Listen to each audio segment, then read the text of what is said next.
everybody, and welcome to this month's DIY Sharpie mug craft. In this tutorial we're going to go through how to create your own custom coffee mug. For this craft you only need a simple basic mug from a dollar store or Walmart. I found this one at Walmart for 94 cents. It's just a simple plain white mug. I washed it off and removed the sticker from the bottom just so when I bake it later to set the paints, there's no risk of anything catching on fire. For this craft, you will also need the Sharpie paint pens as opposed to regular Sharpies. Sharpie paint pens are oil-based instead of water-based, so it soaks into the ceramic of the mug and really sets.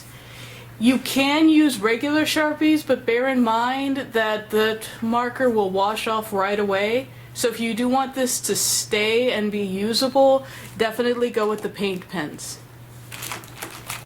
Now that we have our supply set, we're going to need to decide on the design for the side of the mug. If you enjoy drawing and are very artistic, you can absolutely freehand sketch your own design, whatever you like. Whether you choose to draw your own design, print one off the computer, or trace one out from another source, you'll just want to make sure you get your design on a regular piece of printer paper without any special kind of glossy finishes. I'm going to work with the I Don't Give a Sip design that a colleague of mine found when they did this program at the library a few years ago. I've cut it out of the full 8.5 by 11 piece of paper, and I'm just going to trim down the sides a bit more so it captures really just the text and I don't have all the extra blank space on the sides.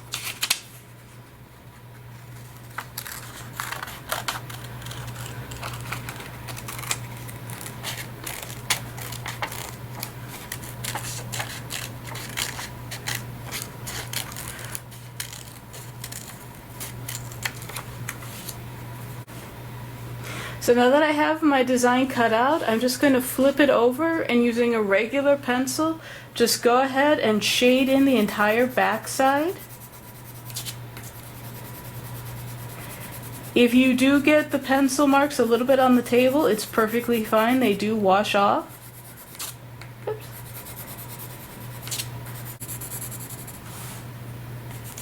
I'm just going to continue going across the entire back of the image, just shading in, getting that nice solid layer.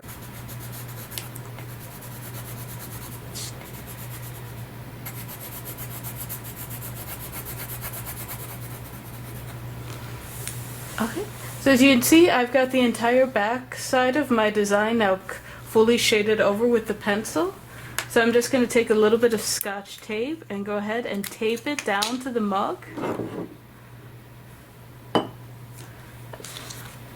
Just going to put one piece of tape right here along the side and then position it right where I want it to sit over the side of the mug, and just go ahead and press the tape down.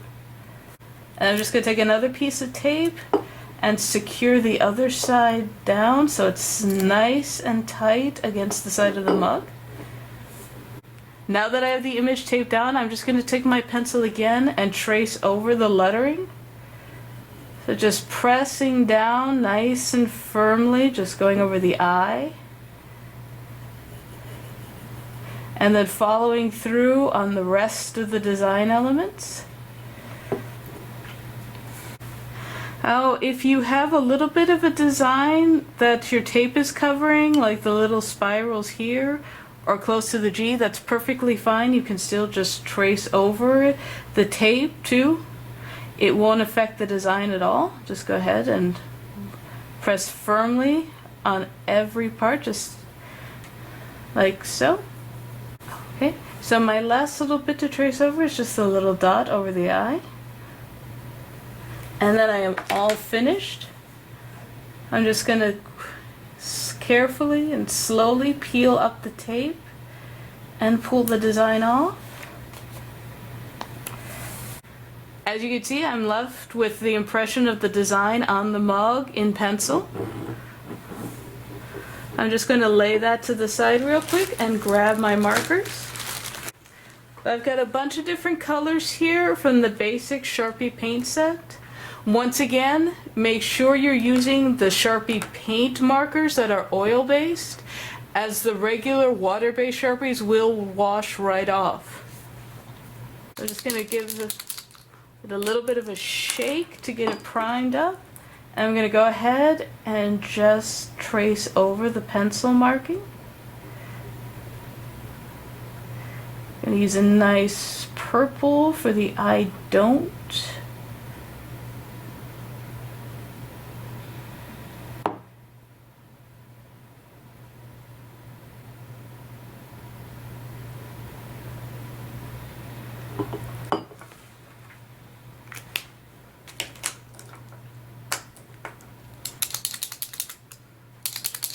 I think I'm going to switch to a pink for the give up.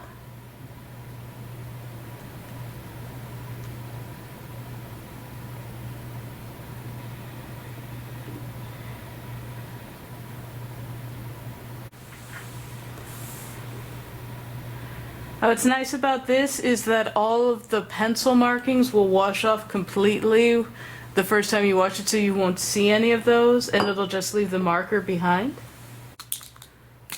And then to finish up, I'm just going to do the sip and the little designs in blue.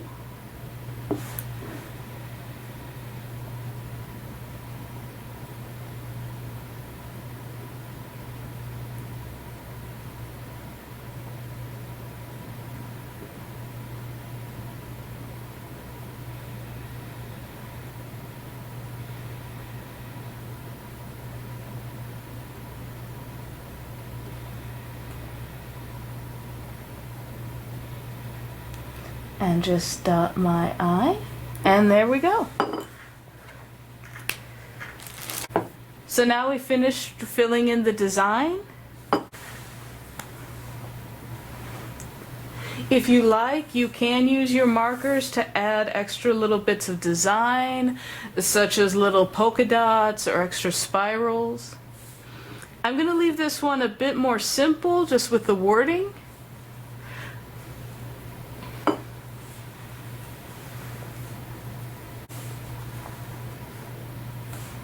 Now this final step, to finish it off, I won't be able to show you because we do not have an oven in the library. But in order to set the paint markers, you'll just need to bake your mug in an oven. You'll want to take an old baking sheet, like a cookie sheet, and just go ahead and place your mug on it in a cold oven and set your oven thermometer to 250 degrees. Once your oven has finished preheating and reached 250 degrees, you'll start your timer and let your mug sit in there and bake for 2 hours. This does sound like a long time, but the 2 hours at 250 degrees allows for your paints to really set in, and it keeps your colors from distorting. I did a sample mug for a shorter period of time at a higher temperature, and the blue actually ended up turning into a brownish tan. I would recommend baking your mug at the end of your day before you go to bed. That way, once the 2 hours are up and you turn the oven off, you can just let the mug sit in the oven overnight, cooling down. Your mug will be extremely hot when it's finished baking, so the longer you can leave it in your oven to cool off, the better. Since we don't have an oven here at the library, I did take my mug home with me in order to bake it so you can see what it'll look like afterwards. I placed my mug into a cold oven on a baking sheet, set the temperature to 250 degrees, and turned the oven on. Once the oven had fully preheated, reaching 250 degrees, I set my kitchen timer for 2 hours.